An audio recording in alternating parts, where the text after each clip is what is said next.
Genji 2 is an action game which is based on Japanese history. Being based on history, the stages of the game will also be based on famous battles which actually took place in ancient Japan. So here's this giant enemy crab. Welcome to the Giant Enemy Crab Podcast. Woo! Yay, we made it. Let's go, I like dude. that. Woo. We even got a woo. Yeah, I'm so excited for today's episode. I'm happy that you're excited. I'm excited that you're excited. I'm your co-host Fliz. I'm a ex-streamer and dad. That's pretty much all I do now. Yay. I'm joined by my two lovely co-hosts, tabletop extraordinaire KylarEmiya. Hello. KylarEmiya. No, KylarEmiya. God, see, this works this week with this fuck. God damn it. God, It's because there's only one of me. That's why. That's true. No, That's true. I'm Kyler also 1 implies now. there's two of you, at least. That's what I said for now. for now. I hope you have a child and you name it Kylar 2. Over there is our resident roguelike and tank expert, Strider 1. Hello. Would you like to? Is there some other descriptor you'd like? That's like What else I know can you love give me? tanks. Oh, put him on the spot. Put him on the spot. He has to wipe away the insults first, because those for sure came out. y'all know me way too well. You could just call me what you called me yesterday when we were playing I don't Guilty know Gear. what I called you. There's so many things. I didn't call you anything. I called Nago stuff, and not even like the kind of stuff that would get me in trouble. Just regular stuff. just regular stuff. Yeah, like cheap. Now I forgot where I was. Oh, sick. I'd call you sick. How you feeling lately? Like ass. Thank you for noticing. Oh, I did notice. That's why I said it's one of your traits. Being Thanks. sick. Thanks. It's one of your characters where you rolled really high on being sick. Yeah, that's fair. I also get sick all the time, but I have the excuses I know. that I work in a medical setting. You want to know why I get sick all the time? You don't wash your hands enough. We already talked about this. No, it's because I have a parent who doesn't have an immune system who's a flight attendant. That is not a good combination. That sounds terrible. I'm afraid of planes at this point. Last time I was on a plane, I got COVID for sure. It was not good. Not to mention all the radiation. Is there radiation on planes? Well, when you're that high in the sky, yeah. Really?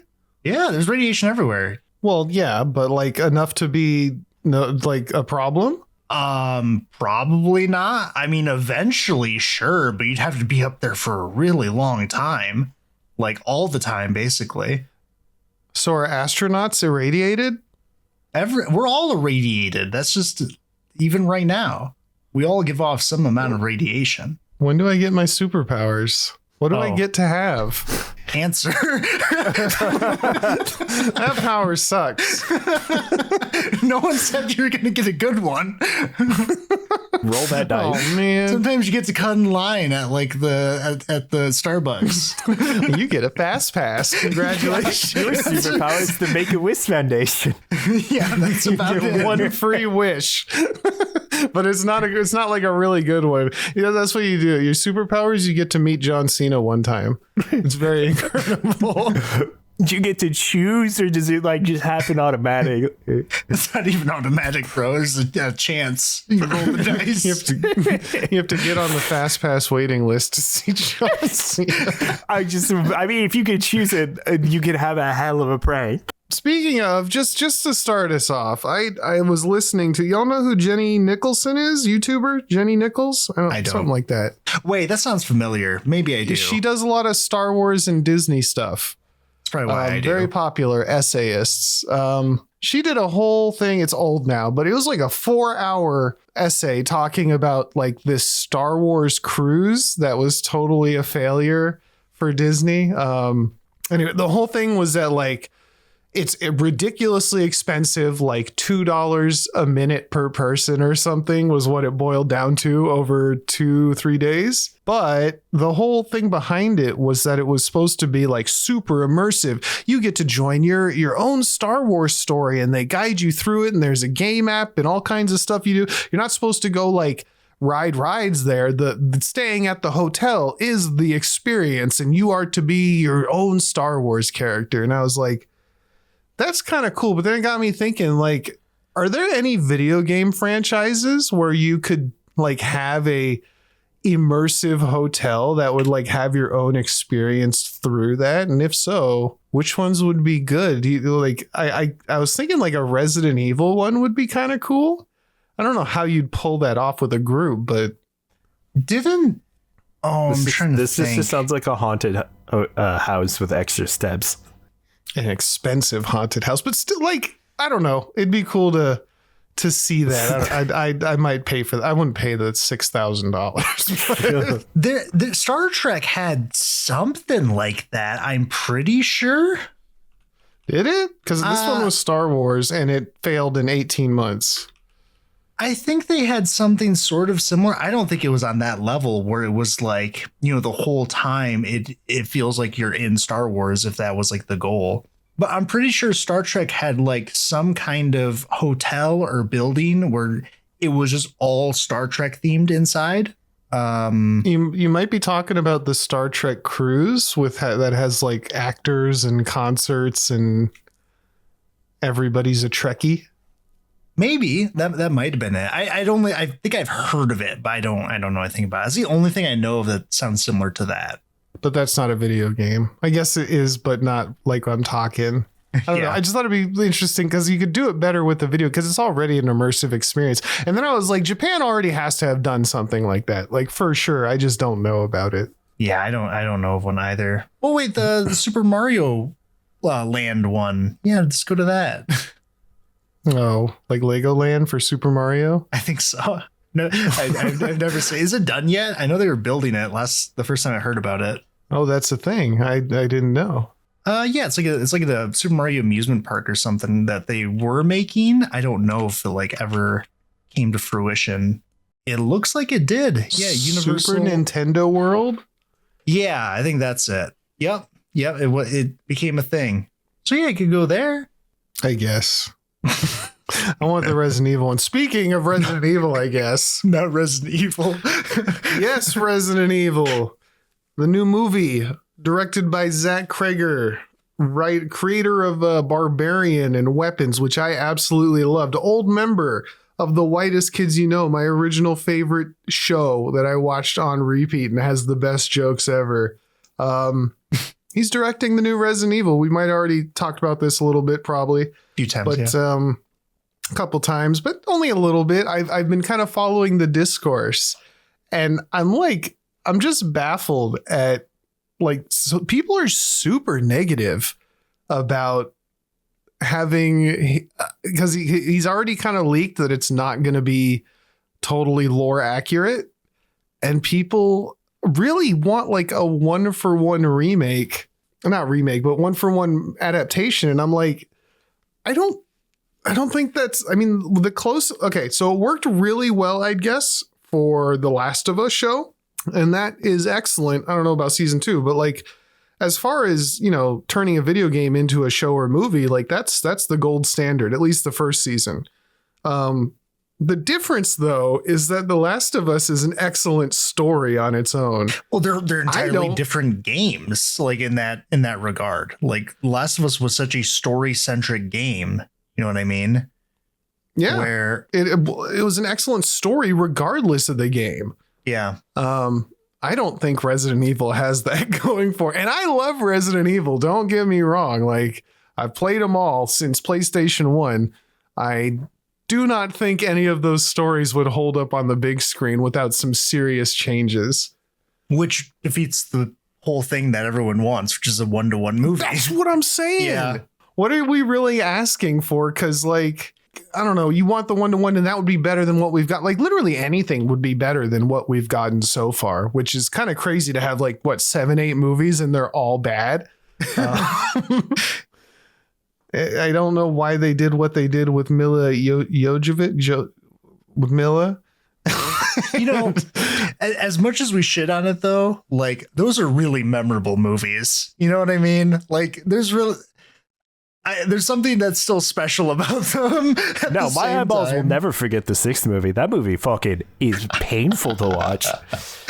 The first one and the second one are like memorable movies to some degree. The other ones have memorable set pieces, but not all memories are good. I know.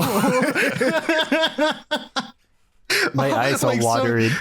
Some of them are just so like, so the idea of some of the scenes are just so ridiculous. Like they just rebuilt a whole city underground, put people in it just to simulate like what a virus would do. Like, dog, at this point, you have computers that will simulate this. Like we know you do. Not even people. They're actual clones, like functioning, working. Like they have clone technology and they're using it as lab rats. And it's not like some like, you know, mentally deficient, like barely a human clone that you can test things on. Like, no, it was an actual child and family that the family died. But the actual child, like she adopts at the end of the movie. And then in the next movie, they just ignore all that. She doesn't have a kid anymore. We're not talking about it. I don't know what Umbrella is doing, but they're kind of just wasting money. And the show was definitely, I kind of liked it. There were some cool set pieces, but the writing, oof. There's a big cool mutant alligator. That was neat. Yeah, the one thing for the movie too is Zach Krager, right? Correct. Is he the lead writer? He is the director and writer. Oh, he is. Okay. That's what I wasn't sure about, because I thought he was co-writing it with someone else. I could be. He's the director. I don't know who the screenplay is by him and Shay Hatton, who I don't know who that is. Oh, that's a man. I was expecting a woman. Oh, Shay was a writer for John Wick 3 and a bunch of other zombie movies. Okay. Army John of the Dead Wick 4. Yeah, so a bunch of zombie movies and John Wick. Not the two good John Wicks, the other ones. They're not bad. They're just a lot.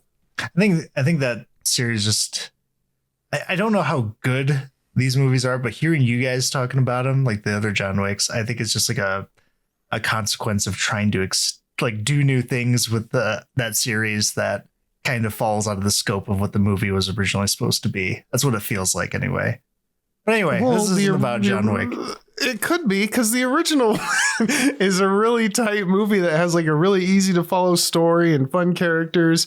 And then, yeah, like the second one kind of continues it and goes where you want it to go. And then by 3, I think, is where they start using like the bulletproof shirts. Yeah. And then it all just goes downhill from there. That's what I meant. Like they're just kind of losing the plot a little bit. It's going, we were never supposed to get this far.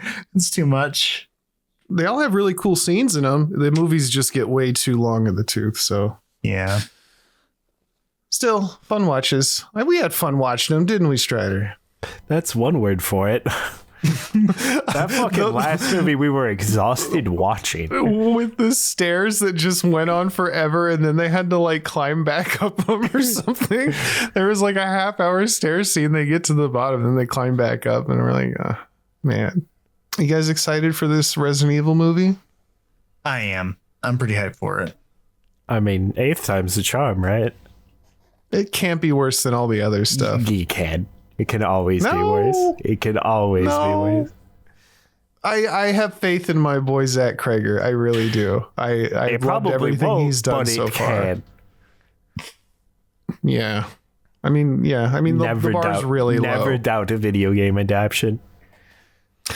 It can't be worse than Resident Evil 6, the movie, or whatever. Is that the last one? Whatever the last Mila Jovovich one was, that was a nightmare. My eyeballs are still watering from watching that basement scene. I still don't know what happens, and it's 3.5 minutes long. But I don't think there is a single second that isn't cut. Yeah, that's that movie is like, y'all ever seen the meme of it's not a meme, it's an actual thing from the movie of the Taken 2, I believe, with Liam Neeson, where like he's climbing over the fence and there's like 13 cuts in the one scene of him hopping a fence. The thing I was thinking of is the truck approaching the pole. that never gets there. That's the gif I was thinking of. All right, I'm excited. We'll report back on that. Aside from that, I heard there's some dust up about Destiny 2. Oh yeah. Unfortunately, I'm sure it's good news. Unfortunately, Bungie has recently announced that they are releasing the final content update for Destiny 2 on June 9th of this year. So in a few weeks here, Destiny will get its final update. So it's the end of an era. Is kind of wild to see. Destiny's like one of those games I thought would like live forever, and if it didn't, it's because Destiny 3 would be coming out. But what was shocking about this is not only did we learn that Destiny 2 is getting its final update, but there's actually no like plans or no development at all for Destiny 3 to even be a thing. So as far as we know, Destiny 2 will be receiving its final update. It will still be playable. And this update will specifically focus on making sure that like the game is in a playable state and encourages new players to join as well if they still want to. From here on, they're going to be focusing more on Marathon. And also, they're going to be laying off a lot of people at Bungie. So... Hey, does it get to the point where it's like you spent all this money on this studio? How many of the actual studio is left? Did we just pay for the name? Well, here's the thing, right? Is because like they originally bought Bungie because like Bungie was like the live service company. Like they were in charge of Destiny 2, which at the time was like, you know, that was it. Like everyone loved Destiny 2. And we can only imagine how long that deal was in the works for. So by the time they bought Destiny 2 and they started like working on stuff, live service games, and like by the time they're actually able to push these out, like we're already seeing kind of the strain of like trying to release more live service stuff. And now Sony's trying to like just drop them entirely. Like they don't really want to do live service anymore, which is the whole reason they bought Bungie. And now we know that they lost them close to $1 billion in a year. So yeah, I mean, what do they do at this point? You know, we kind of saw it coming when that financial report came out, and also just the marathon player numbers in general. And just to give you an idea, like Destiny 2's player count, like right now, is more than Marathon's is. And they're dropping support. Yeah. By like 50%. Almost. Oh my God. And that's wild. And they're dropping support. Well, they're dropping new content support for Destiny 2 and trying to focus on Marathon instead, which, you know, I don't really know how that's going to work out, because generally for these types of games, like it's very difficult to get anything close to whatever popularity you had on release. Like we've seen that for even like indie titles like Wildgate. You guys remember what happened to Wildgate, right? Where I think, wow, yeah, I'm still sad about that. It's on Game Pass now. It's not on Steam though. And yeah, that's my point. It was like, you know, it was really, really big when it was in the beta and it was free and everyone could play it. Then that price point came out. No one wanted to play it. They dropped the price down. They eventually cut the price in half, and now it's just on Game Pass, but it still hasn't really helped, because that, you know, that first impression means a lot, especially for games, because they come and go. So, I mean, at the very least, at least Marathon is going to get some support with more stuff, because they are going to try and focus more on that. But yeah, it's kind of sad to see the end of an era for Destiny 2. It's such a huge game. Like, I think we looked at the player count at one point, like way back when it first came out, and like the sheer numbers that it was pulling was like ridiculous. Like you had millions of people were playing all at the same time. Like it's crazy. Millions? Yeah, I'm pretty sure.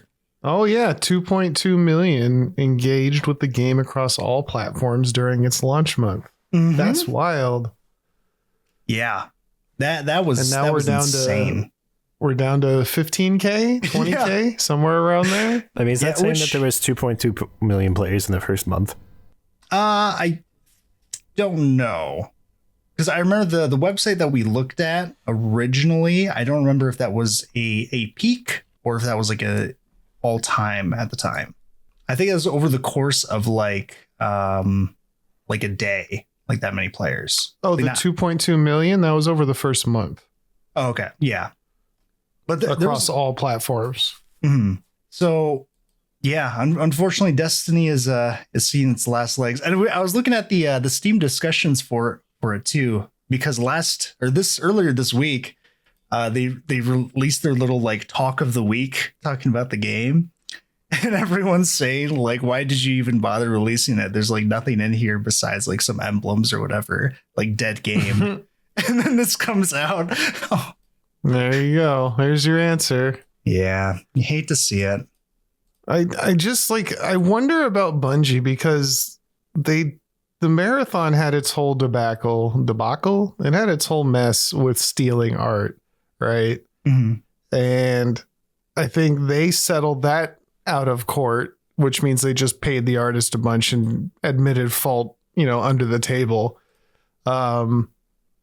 They also, because we did a little, they stole a lot of the story for Destiny too from that one sci-fi author, right? Yeah. And I think that settled out of court as well. Yeah. At least that guy it sounds like he got compensated, thank God, because that was kind of wild to read. Like as it kept going on, there was just more and more stuff they found that was totally taken. He stole plot lines and Bungie stole plot lines and characters, and they settled out of court.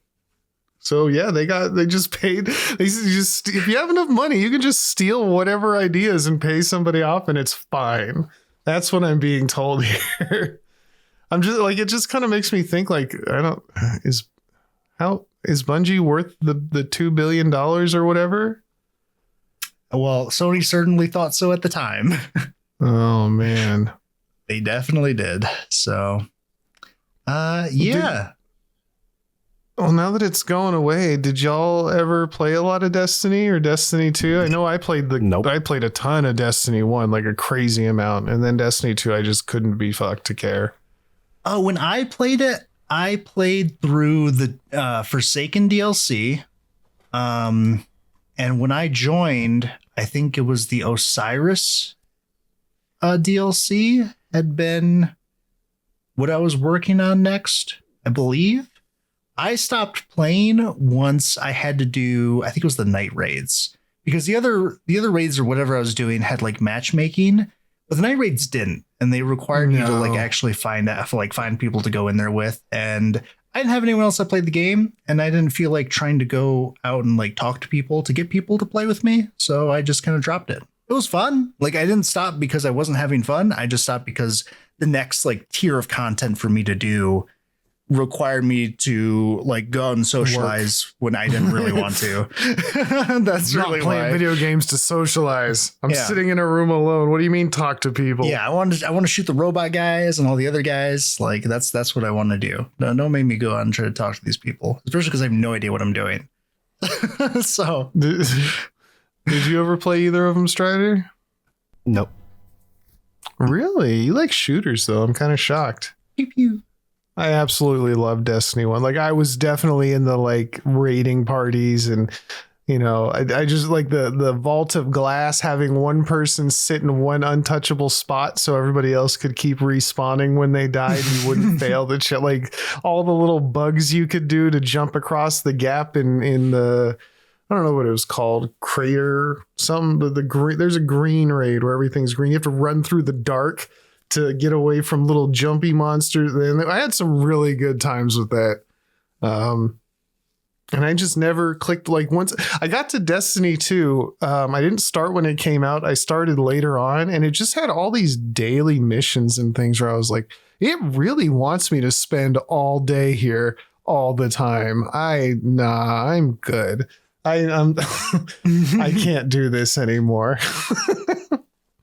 Also, I was big into the multiplayer, and they like went originally it wasn't so bombastic, like, and then they started adding like class ability, like class supers, and they just did a whole bunch of other stuff, trying to add more players to the multiplayer, and it stopped being the, you know, running gun basics that I originally liked with the super every now and then. It just became everybody's doing crazy wizard stuff all the time, and why even use a gun if everybody just has a nuke? I don't know. I don't remember too much of it, so I may be wrong, but I think that's why I quit. But I had a lot of fun with it. I'm kind of sad to see it go, but based on how we've seen Bungie handling themselves over the past couple of years, I'm not super shocked. No, I'm not either. I think like the other thing too, there's so many good moments in Destiny, at least that I remember, even from like the,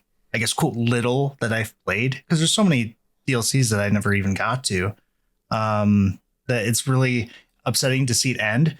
But also I remember like when the Renegades DLC came out, I think I remember getting mad. I was kind of upset by that, because like Destiny has the setting for Destiny and like the Guardians and like the relationship with your ghost and all that is, to me at least, like pretty unique. It has like a very strong identity that represents Destiny, and something that I really like. And then Renegade comes out, and why is Darth Vader here? And why is there an X-Wing? And it just felt like a Fortnite crossover that I was like, man, this is, I don't really like this. But no, you're fair. That makes total sense, because like having you couldn't have like a guest Star Wars character, but yeah, with everything having its like you'd know a Destiny design back in the day from any other game. It just had its, like you say, it had its own look, it had its own identity, and yeah, to throw in just some other thing that's an obvious, you know, you guys want to pay us more money, right? Kind of thing doesn't leave a good taste in your mouth. And I love Star Wars too, but just like, I don't know. It just felt like it felt like a cash grab almost, but in like the worst way. Like you guys ran out of ideas. You don't know what to do.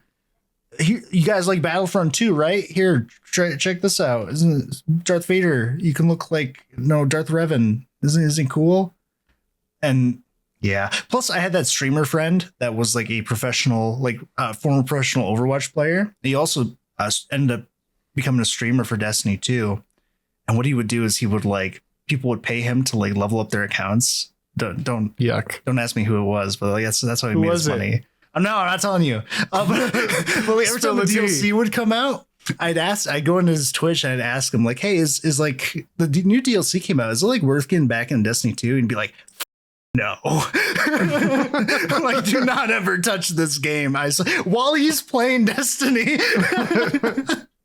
So I'd be like, sound like that one streamer who did HOTS and was like, maximum ads. I don't care what's happening. I'm the only streamer playing this game.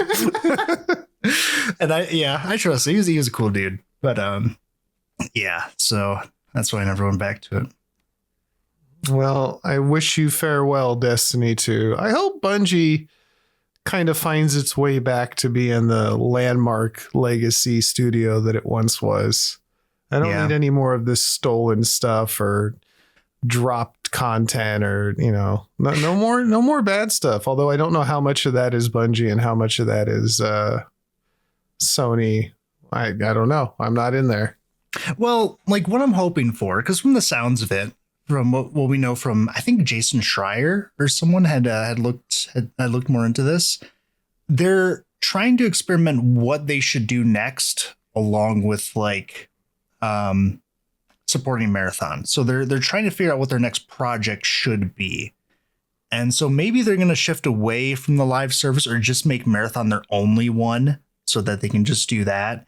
And maybe we'll get something, more just kind of like singular and just more of like an actual like experience, kind of just like what Halo was. Like it's just an experience that you can play and enjoy. And then maybe with some like fun multiplayer in it too, just for people to enjoy that. How much you want to bet the next thing we get is a Destiny spinoff? Destiny, Warriors of Light, and it's a RTS or some shit. No, it's gonna be like a Vampire Survivors clone. Yeah. I wouldn't doubt it. Every game has a bullet heaven attached to it. Or a boomer shooter. It's gonna be one of those two, either Vampire Survivors clone or boomer shooter. Both. Oh, both. Roguelike card game.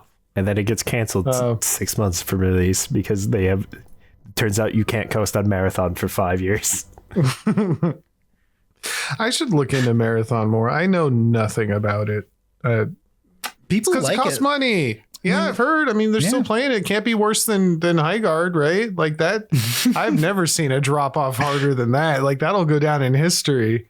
Yeah. Was it like 300,000 on the first day, down to like 50 on the next, 10 the next, gone the next? They got Like, concorded, dude. They got concorded. They got key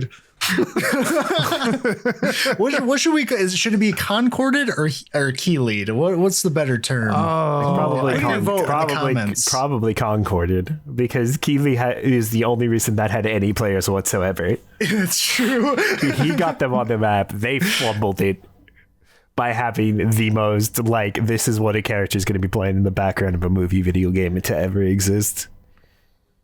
I still love the when we're playing and you realized the 6-shooter gun only has 5 shots when you can visibly see 6 shots in the revolver.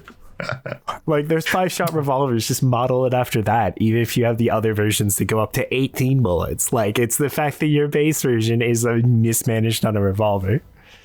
And it's literally like the first gun you use in the tutorial. The first thing you're shown is wrong right off the bat. See, I wonder if it was like a game balance decision or they just didn't notice.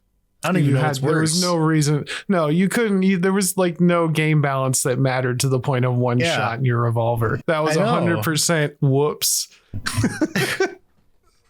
It's weird. Oh well. It's either you model a 5-shot revolver or you just put it to 6 shots. That was a flub. That was 100% a flub. They're trying. Oh, They were trying. Leave them alone. No, I won't. Not anymore. They even had the thing on Amazon that we watched.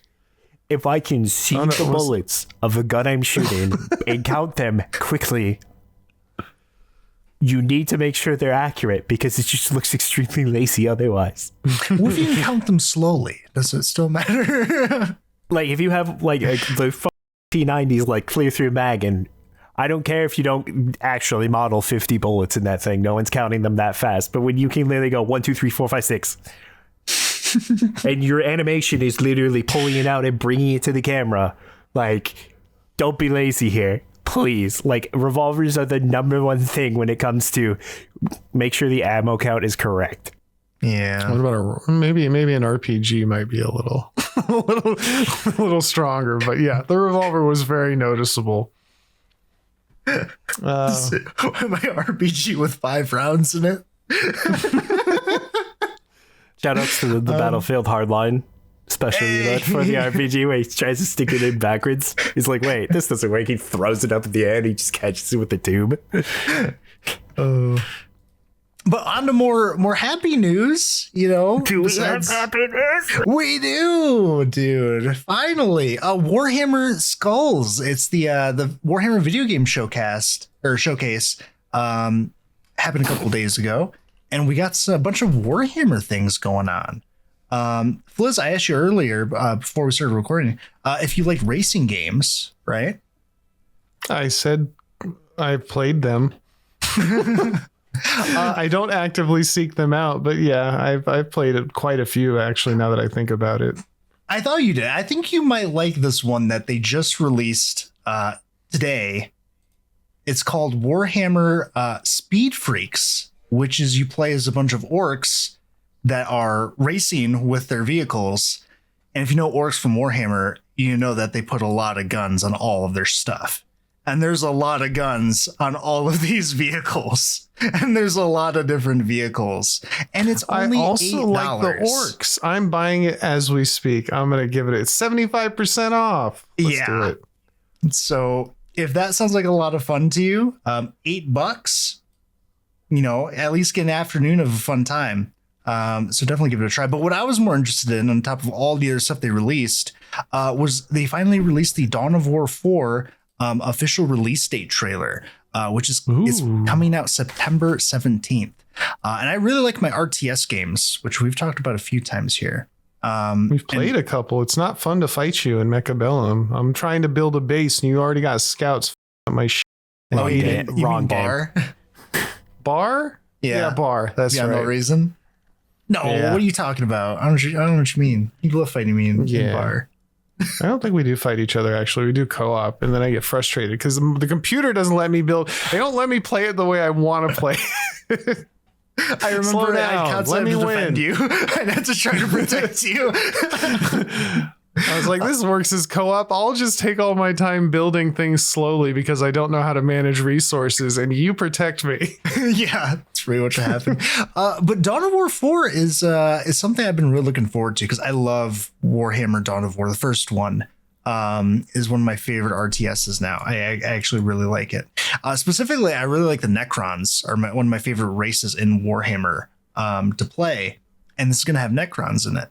The gameplay that we've seen so far has been really, really cool looking. They've released a couple like faction trailers as well, and it looks like a really fun time. On top of that, there's already a whole like a roadmap of everything they're going to be releasing.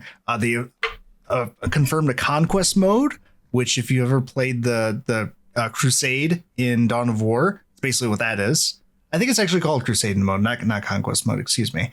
So that's going to be a lot of fun to play through as well. And I'm very much looking forward to it. I was wondering if you guys would be willing to try the game or why you wouldn't be. Absolutely. I will try it. I like RTSs. My problem with them is usually that like when you do the stories in RTS, they have all these very specific, like you can only build these units. You have to use this guy and get him here and do this. And I'm like, I just want to know there's an enemy over there and then do whatever I want. And that completes the mission. I'd like to stay away from the Warcraft 3 thing. Where you're kind of, you know what I'm saying? But I don't know how Warhammer plays. If it does that, then whatever, I'll give it a shot. If it doesn't, I'll be super happy giving it a shot. No, I remember stuff like that in like Command & Conquer Tiberium Wars. Did that a lot. I remember there's a whole mission where you can only play as like as a single commando, and you just have to like run around the map, and you're just the single guy, and there's like, and that's it. Yeah, that's not for me. I want to build a base. Yeah, I don't know what it's going to be like in this. In Dawn of War, the Crusade mode, at least, how it works is like there's a whole planet and you have like territory that you conquer, and there's other like players too that are also doing their other thing. And each like faction has a stronghold, and that's like the story part of it, where they have like a home territory, and they have each faction has their own like unique thing that you have to defeat to basically beat them and kick out the faction, right? And you get to do all like the normal mechanics. It's not like something like that where you are limited. It's just the enemy is very strong because they are like, this is their base. Like you are just immediately surrounded by them, and they have a lot of extra stuff that you need to figure out how you're going to deal with. And is this co-op like story, or is it like the Crusade? I don't know if we can do the co-op for the Crusade. I don't think so. I think that one's single player. This, I'm not sure. I don't know what this is going to be yet. Because Dawn of War is an old game by this point. So, well, I 100%ed Hello Kitty Racing, so I'm down to try anything. I even tried to try that really racist game, but it's got taken off of Steam. I was trying to do I like to try new stuff. And I can tell you why I hate it. There's going to be multiplayer, so we could definitely go online and fight some folks. And there's an army painter. You get to paint your little guys. I'm not doing that. Oh, you will. I can guarantee you will. Yeah, if I spend $60, I probably will. Because usually it's like something quick. It's not something you got to spend a lot of time into. You just like, no, it's fine. Primary, secondary color. Yeah, I think you could get pretty into it, but. Yeah. So I I'm tend not to spend super a lot hyped. of time on that stuff. I don't know why. You know what I want to try with you at some point, Lionel? Is I want to try Dawn of War Definitive Edition's unification mod. Oh, that's the one that adds like a bunch of the different factions for each race, right? Yes, it I think adds they like had place. Tyranids too. Yes, I think that's the one with Tyranids. It adds and like unique play styles to like Space Marine chapters and Chaos Marine chapters. I'm down. I'm always down to play more Warhammer Dawn of War. I like that game. It's a fun time. And I will learn and get folded. Well, I learn. You can save me. No, like man, some of the armies in that game can be, they each have their own unique strategies, and some are very strong. Like the chaos is very strong early on. Like, good luck if you're running up against like a very strong chaos player at the start. It can be really brutal. They have some really strong units very early on. But yeah, on top of Dawn of War, I mean, they also announced and released like a bunch of other stuff. There's the racing game there. They are doing a crossover with Helldivers 2. So there's official like War Bond in Helldivers 2 that's Warhammer themed. Pretty cool. They announced a new class for Warhammer 40k Darktide. There's a huge new update for Space Marine 2. If you had played that game, there's a major new update to the Siege mode and a new PvE mission and like a bunch of other stuff. So new stuff to go back to there. They also launched Mechanicus 2 as well, and like a bunch of other things. So definitely check it out if you're a huge Warhammer fan. Unless you already heard about it because you're a huge Warhammer fan. But yeah, really, really, really cool Warhammer Skulls event. Super hyped. I like Warhammer. I wish there was more stuff that was like, I've probably already said this before, but like the fact that like I don't know too much about it, but from everything I've seen, I would love it. Well, there's a lot to know. There is. You will never know everything. You will never know half of everything. There's a lot of good videos that like go over the lore in a very entertaining way. Like they're fun to watch too, not just like a slog of just trying to learn knowledge just to try to enjoy it. Like, no, they're actually fun to watch. For a while there, I was getting those like orc, I don't know what you'd call them, like orc little bios in the shorts. Those stopped, but I was really liking those. I like the orcs. Orcs are fun, and also their history is ridiculous. But yeah, orcs are fun. But they're also they're still making that live action show for Amazon. I'm pretty sure. Henry Cavill, right? Oh, yeah, by Henry Cavill. Like he's still making that show, and he's a huge Warhammer fan. He's probably a bigger Warhammer fan than any of us. I'm gonna be real, for sure. Oh yeah, and I wouldn't say any of us are slouches. This guy. I don't play the actual tabletop because I could never afford to, dude. I'm not opening that box. Even in debt, I still serve. I already have enough miniatures in my house anyways, dude. There's so many Tyranids everywhere all the time. I just brought another box today, all painted purple for her to paint. Oh my gosh. But yeah, that's my Warhammer news for the week. I've probably asked you before, but I just don't remember. What is your favorite faction? For 40k, it's the Necrons. Necrons. Okay. For fantasy or Age, I don't know where they fall anymore. I don't keep up with it, but Tomb Kings is the other one. So basically fantasy Necron. Yeah, suspiciously similar. Dude, I always like undead, and that's why I like zombie games so much too. That's all I play. I'm always a huge fan of the Imperial Guard, and I love Citra, dude. Citra, that's my boy. I love or Cetra, sorry. I'm trying to think. I remember I tried to play Total War Warhammer 3 with Soon. We never played it still. Still? Yeah. No. I'm surprised you got into like Dawn of War with you at all. I know, me too. I was kind of shocked. But I'm also very bad at Total War Warhammer. And they're coming out with Total War Warhammer 40K, which looks fantastic as well. But the Total War games, I don't like as much as like regular RTS games. And maybe you'll like You'll Feel Me Here, Fliz, because I think you have a very similar vibe to it. I was just looking at it. I kind of want to play it, but let me hear you out first because it's on sale. This is Warhammer 3. Yeah. The games take so freaking long, man. Like the smallest game takes hours. Like it just takes so long to get done. And I just don't have like the patience. Like I will eventually forget I'm playing it. You know what I mean? Like I will just like save and quit for a day and just forget to come back because I've already been working on this campaign for like 4 days and I'm still going. And an RTS game is done in like, 20, 30 minutes and we're good. And I can just load up the next one. I will say, what about this takes so long? Look up the map. The map is huge. Your average battle will be anywhere from 15 to 40 minutes, depending for decisive battles. And you will do a couple dozen throughout a run. And that's not including the campaign layer, which arguably takes as long, if not longer. Oh, this is like a grand strategy. This isn't really an RTS. Yeah, it's like both. Okay, gotcha. The game's good. That's not the problem. I'm sure it is. It's just that genre.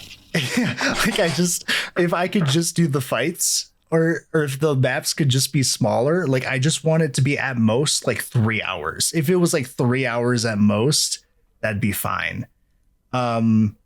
But like it's a lot. And sometimes you're just like defending a city and that's all you do. And you could just do the auto resolve stuff, but like, then you're kind of playing just half the game. You know what I mean? So yeah, why play it all? Yeah.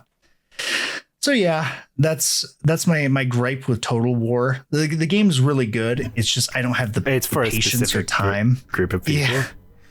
Yeah. It's definitely a very good game though. And also the DLC shenanigans is kind of ridiculous. Like unless you know exactly what you want to play in that game, the amount of DLC and armies that you can or factions that you could play and you'd have to pay for is obscene. I mean, it's on sale right now, but it's like hundreds of dollars. So, well, because the other thing is that updates and DLCs can break older factions if you don't have all of them. Yeah. Which is literally what I think people are complaining about in a recent batch. Oh, game is unlaunchable after update. Oh, no. So I was just saying it was good. Why, Games Workshop? Why have you done this to me? Because it's Games fucking Workshop. Would you say this is like the closest version to the tabletop? No. Oh. Not at all. I don't know anything about it. I'm trying to learn your ways. It's so hard. There's so much, I would say it's the ultimate Warhammer fantasy simulator, if that makes sense. Not really. Explain. Just with how much is represented on that map, because of how much DLC they released, and just everything that how different factions play, because they'll play pretty differently from each other. I'm trying to think of what game is most like the tabletop, and I can't really think of one. It's maybe Gladius, but that's more like a Civ game than anything else, to be honest. You could honestly just play Warhammer in tabletop sim, and you'd basically be doing. I've done that. It's kind of a pain to get, but I just find it so weird that like I know so many people who love Warhammer, not just within our friend group, but I've met quite a few people during streaming, but like maybe 3 to 5% of them actually play the tabletop game, if that. Yeah, that is a thing. I mean, the funny thing too is when people that actually play Warhammer, unless they're like planning to go to like actual tournaments and leagues, they don't actually play Warhammer. Like they play a lot of the updated rules because everyone knows that the actual official rules for Warhammer are really bad. Like the actual editions are not great. Which set are you talking about is the problem. Yeah. Exactly. Are you talking about Codex 4, Codex 6, Codex 8, Codex 9? Yeah, I don't actually know anyone that plays like any of the like actual editions and that hasn't been like homebrewed or changed at all. So yeah, that's just a whole other thing too. Also, the some of the people that Warhammer attracts to the tabletop community. That's just tabletop games. I don't think Warhammer has Warhammer's this- that unique. Warhammer has it more than others, from what I've heard. It does. Honestly, that's calmed down quite a bit recently, especially because there was that whole thing that happened at one of the tournaments. It's like too complicated. I'd have to go into it for like 15, 20 minutes to explain, but like the actual like tournament scene for Warhammer has calmed down quite a bit. It's actually gotten like much more like friendlier. Like before, you had an issue where people were very strict and kind of sticklers for the rules and phases of the game, where like if you did not say that you were doing this one like ability of your troops, but it's very clear that you were doing it just by the fact that you were physically like moving them or actually like measuring out like what you're doing. And you're asking, hey, you understand what I'm doing here, right? I don't actually have to say exactly what I'm doing. And they say yes. And then you try to do it and they say, hey, you didn't announce that. Give me a ref over here. This guy's disqualified. That was a problem for a little bit. And there was this whole debacle that really calmed it down. And it's much more like people kind of work together to make sure the game just runs smoother now in tournament play. It's much better than it used to be. You are right that was a thing, but it's not as bad as it used to be anymore. But yeah, that's my Warhammer rant for this week. Do we got anything else? I think we're good. I don't really have anything that I really wanted to get into. All right. I think that's pretty much, there's like not a whole lot. I finished Red Dead. Oh, do you want to talk about your ending? Because you went on a little rant, but didn't exactly go on about it too much earlier. It's tough because like I know the game is good. I know it's good. And spoilers, if you haven't, everybody knows by now that your character dies. And but the problem for me is like halfway through the game, he starts getting sick and you know he's gonna die. And so like that whole, I really loved the first half. I'm talking about Red Dead 2 because I played it blind. I'd never watched any gameplay, even when it was the hottest. Like I knew nothing about it except that the dude dies. And so I was really just loving being a cowboy. And I put like, I don't even know how many hours I uninstalled it, but close to 150 hours. And I really loved the first half of that game. And once you get sick, I like didn't want to play anymore. I was like, my guy, please, I can't. He'll never be like, why even do anything? And I know that's like part of the story is like, how do you come to grips with dying, knowing that you're going to die so soon? How do you like rectify that? How do you redeem, redemption? How do you redeem your life, knowing that this is the future and it's so short? And it made me think about some things like, what would you do if you woke up like knowing, oh, you do have a month to live? Like, why? Like, I know you're like, well, live the best life you can, or, do all the good you can or something. But like, there'd be plenty of days where I'd wake up and be like, I'm not, just kill me now. Like, this sucks. Why do anything? I mean, we'll all die eventually. Might as well get it over with, right? Oh my God. Yeah, I don't have those thoughts. But like, I don't know. It made me think of like other games where a character you played as or a character that was in your party or something died after getting enough time for you to be attached to them. And then dying is one thing. Like, that's fine if the game ends there for me. But when they die and they're like replaced with the same character but different, something about that really irks me. I was thinking of Legend of Dragoon, where you like, that's an old PS1 game that people all want remade and will probably never be remade. Because it had this really cool combat system that's pretty, it's a lot like Claire Obscure's combat system, to relate it to something close. but you have a character in there who's like your first party member, and he busts you out of prison, and then he just dies. And I was like really young when that happened, and then he gets replaced with a guy who's like the same color and everything, and does the same kind of moves, and is the same kind of character. Like right after and I'm like, that never sat right with me, and this gave me that same. You'll never be him. Where's my guy? And this kind of felt the same way. And, you know, I even like ended up watching some YouTube essays on like the meaning of Red Dead 2 and all this stuff. And it showed me that I didn't know the fan base for Red Dead 1 was as big as it was. People really loved that character in that game. I just never really knew about it. I played Revolver and then never touched Redemption, and then played 2. I don't know, man. There's just days where I'm like, I'm at work and I'm chilling, and then I'm like, man, I miss Arthur Morgan. Honestly, I think that's like, that shows like how good the writing is. Yeah, it is. It really is. I think it was probably one of the best games I've ever played. I just hated the way it made me feel. Yeah, and that's how they do it to you. I'm curious, what ending did you get? Are there multiple endings? Yeah, there's multiple endings. So at the end, and I was pissed. This is the part that pissed me off the most.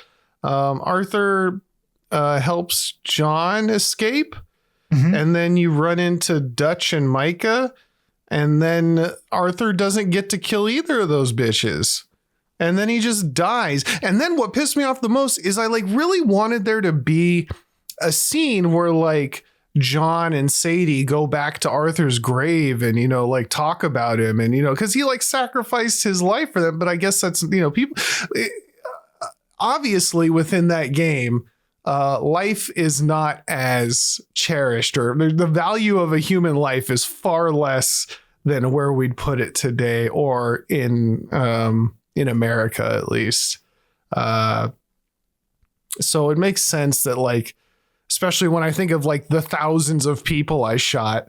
That was the other part I was struggling with. Like, how do I feel bad about Morgan when it's like, you know, yeah, you were like, I get it. You're not a good guy. You're a great guy, Arthur Morgan. Oh, I'm not really a good guy. No, you're not really. You're like you're a mass murderer in my book.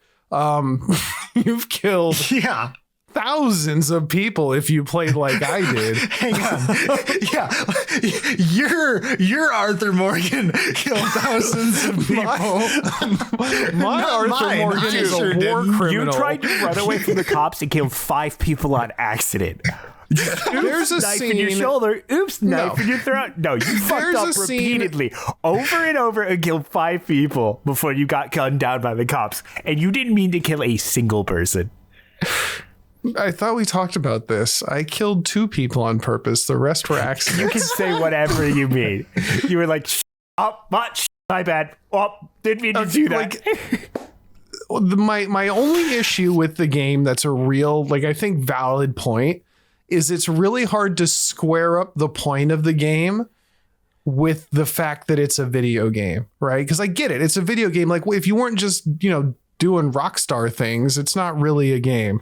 Yeah. But I can't have the real emotional connection. Like there's a scene where you catch Dutch is losing his mind, and the gang's starting to realize it because he drowns a guy that Dutch doesn't really kill people according, at this point in the game. He's just kind of the mouth of the group. He's not the hands, right? But in this scene, he kills a guy in front of all these people needlessly out of spite or revenge or whatever. And everybody's kind of looking at him like, oh, you just drowned that guy and fed him to the gators. Like, Dutch is getting out of hand. Yeah, he's getting out of hand. We better watch ourselves. That's kind of the vibe you're getting. Mm-hmm. In my game, I had fed like 3 or 4 people to alligators at this point. Not even people I knew, just people that like weren't listening to me in the way I wanted them to. They didn't I robbed them and they had less money on them than I wanted. So I hogtied them and left them in the swamp for alligators. Like, it doesn't gel with like the story of the game. Did you reflect on this at all? I guess that's kind of my fault. to some degree. It's not fully my fault because there are plenty of story missions where you're just murdering tons of people. I don't care if it's, oh, they're cops, oh, they're criminals. No, you are killing hundreds of people in game, in storyline. Like, that's not just all me. Like, it's not like, oh, we murdered 1 or 2 people, you're a bad man. No, you're a mass murderer for like sure. So it was kind of hard to square those things up, and it kind of left me like, I definitely had to suspend my disbelief to really get into the story. That being said, I found it incredibly well acted. I found it gripping. I was interested. I wanted to see the end of the game, even though I also didn't want to see the end of the game. I don't know if I really liked the musical choices for some of the scenes that were supposed to be emotional. I'm sure there's tons of people who think I'm crazy for not liking those songs, but I just thought they didn't fit very well.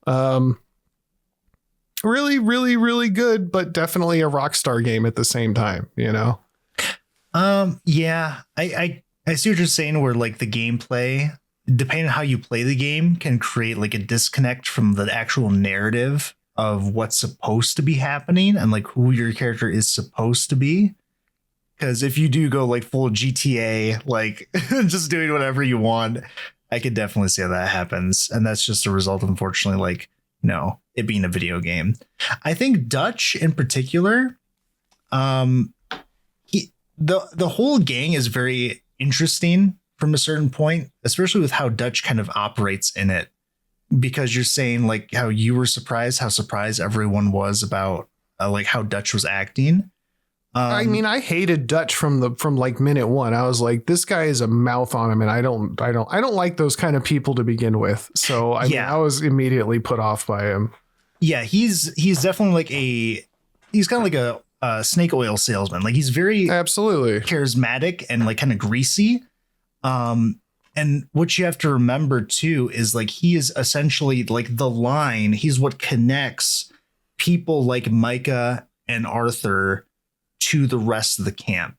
And he has kind of fooled everyone into thinking that like they are survivors and that they're trying to just find their home, that we're not like the O'Driscolls. Those are the real scum. You know, we're different. The things we do because we need to, not because we're like actual terrible people. No, that's what he's like tricked all these people into doing. And he does so because he is that line. They never see him committing all the acts that Arthur and everyone are doing, because that's what you're there for.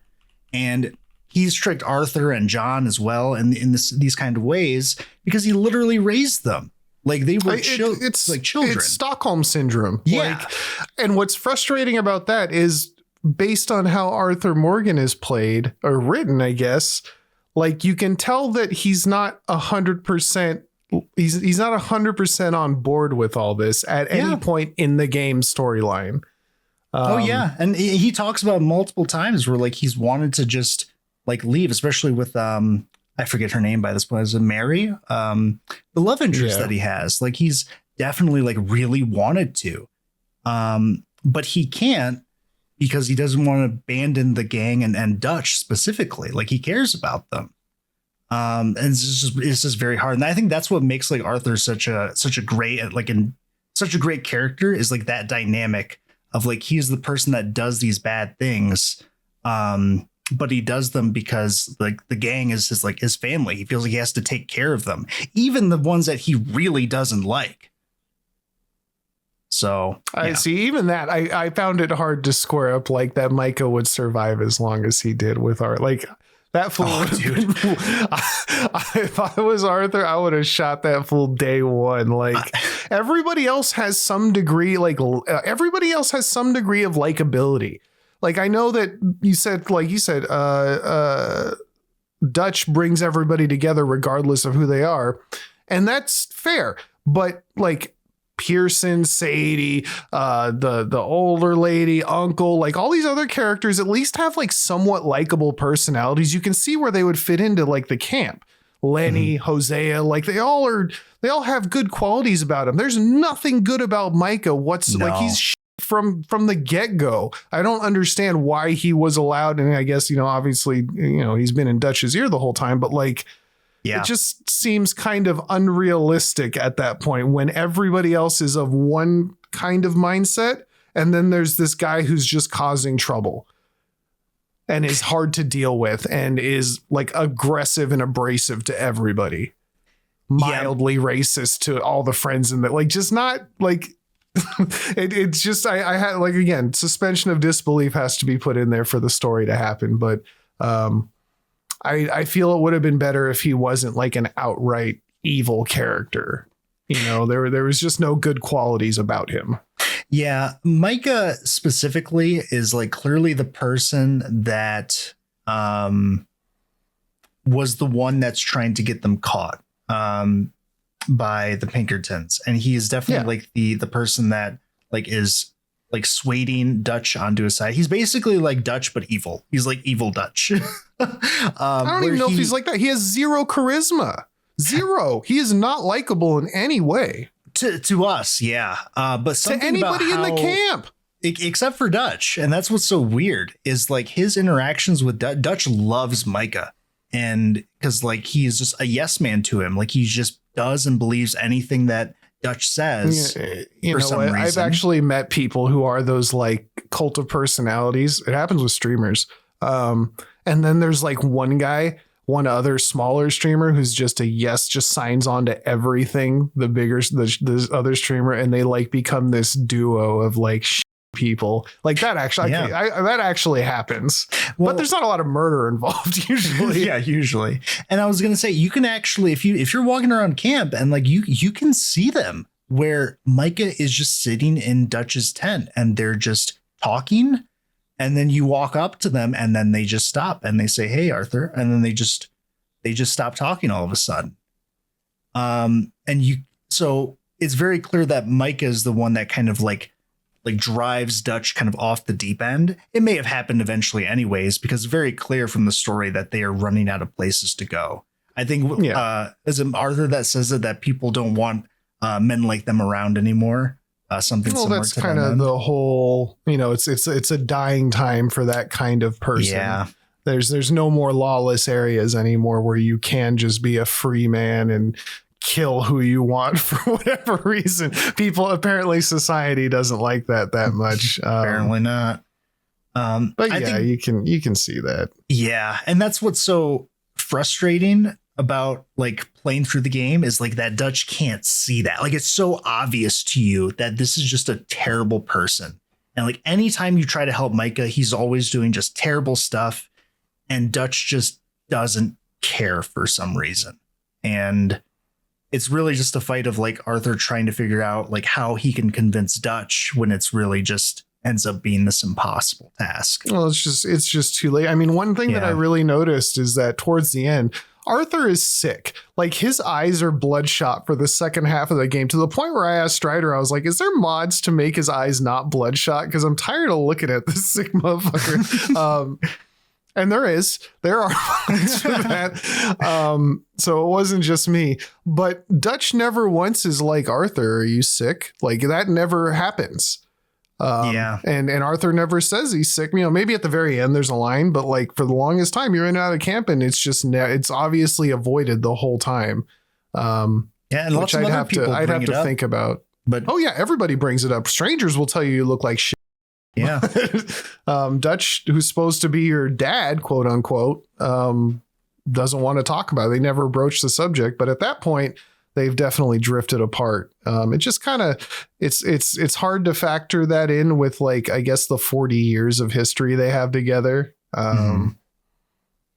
So, I mean, I'd have to think more on it, but it's just one of the things I noticed that was like, I don't know. And then, I guess to kind of close it out, I did not like going to Guarma. I thought that was a waste of time. Dude, and very strange.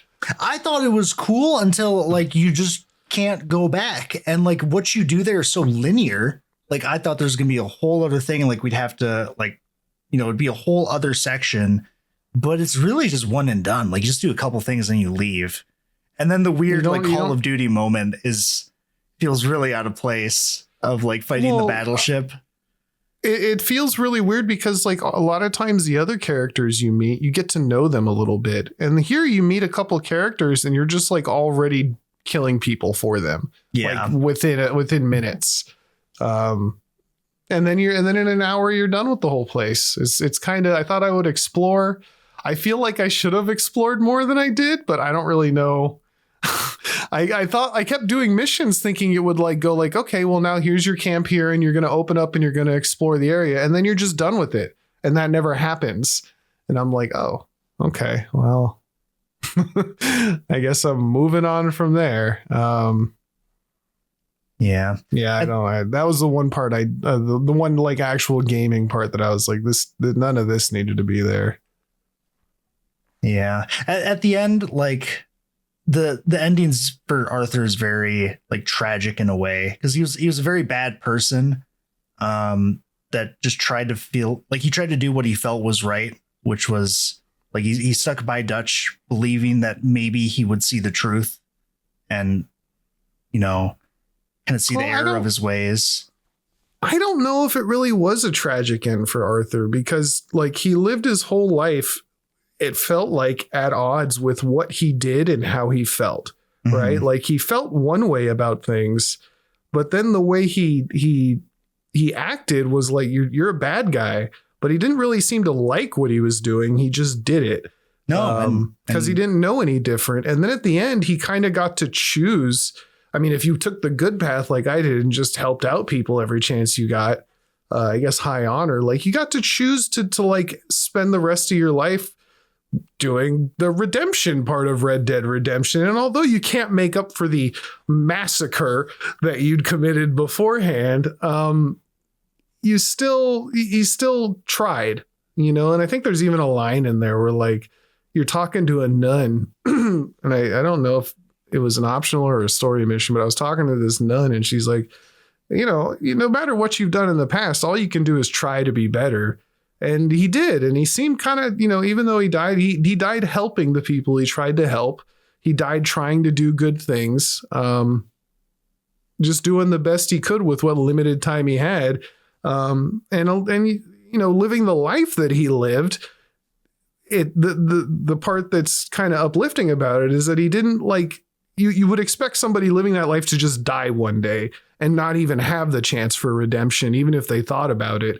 He got to spend those last couple weeks or months, you know, trying to save his soul in any way he could, I guess. And in the end, he did do that. He learned that he didn't like being the person that he was and changed. Yeah. And that's, you know, that's a better ending than him just getting shot in the face from a bad robbery or something, which is the most likely scenario. Right. Or I guess what happened to all the other friends, you know? I'm just mad I couldn't kill Micah, dude, which that's what Red Dead 1 is for. That's what Red Dead Redemption 1 is for, thankfully. But I've thought about going back, but like I'm still mad at John Marston because I don't want to be John Marston. I want to be Arthur Morgan. I hate this guy. He's not my guy. He's some other guy. You know, the one thing too is John Marston Red Dead 1 is kind of different than the one Red Dead 2. They feel like different, like slightly different characters. Really? Yeah. Like John Marston in Red Dead 1 had this, like one of his quirks was he was very, like he seemed very educated for what he was. Like he spoke, he had like a very expanded vocabulary, which like people would comment on. And he'd use even like Bill Williamson, you run into him in Red Dead 1. And he even mentions how like, oh, you always had a way with big words or something similar to that effect. That's like missing in Red Dead 2. It's just like it doesn't really happen ever or is never mentioned. I would have had no idea. I just knew he wanted to become a farm man. Yeah. And Red Dead 1, John, too, he seems more matured as well, which is what's nice than in Red Dead 2. He seems like much more grounded and he knows what he's doing in comparison to Red Dead 2.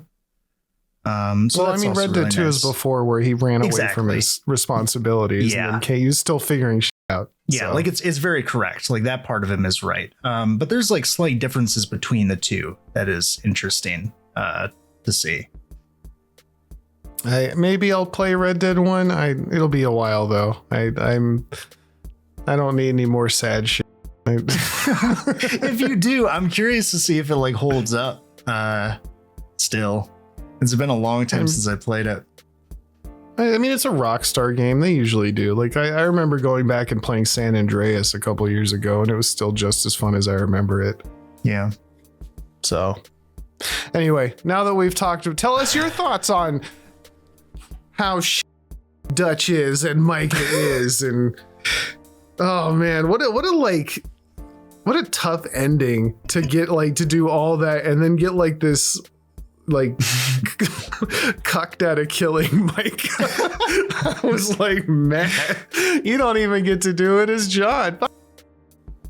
Dutch does it. And then he just walks away, like, clap him in the head. This is ridiculous. Y'all are so willing to shoot 100 people on the way up here. What's one more? Oh my God. What, you mean like kill Arthur? No, kill Dutch. Oh. If you play through the epilogue, Dutch ends up killing Micah, and then he just walks away and doesn't say anything. And John just lets him. So, whatever. I wouldn't have. There would have been 2 bodies on that mountain. Anyway, I don't have to talk about that game anymore. It's done. We're moving on to whatever we're talking about next week. We're coming up on episode 100. We should talk about what we want to do for that. And like actually have something concrete instead of saying we're going to do something and then doing nothing like we usually do. I mean, at this rate, it's going to coincide with Summer Games Fest. Oh, Summer Games Fest. It is 2 Fridays from now. Something. We'll definitely watch that. Other than that, let us know your thoughts on all the things we talked about in the comments, or hit us up at giantenemycrabbot@gmail.com. Do us a favor, leave a like. Leave a good rating if you're listening to this on Apple or Spotify. It really helps us. We appreciate that. Thank you to those who already did. You make our dreams come true. Other than that, catch us on TikTok or YouTube or podcasting, or I don't know, anywhere. Just Google Giant Enemy Crab Podcast. We'll probably be there, maybe. Who knows? Perhaps. Other than that, we'll catch you next week. Goodbye. Goodbye. Later.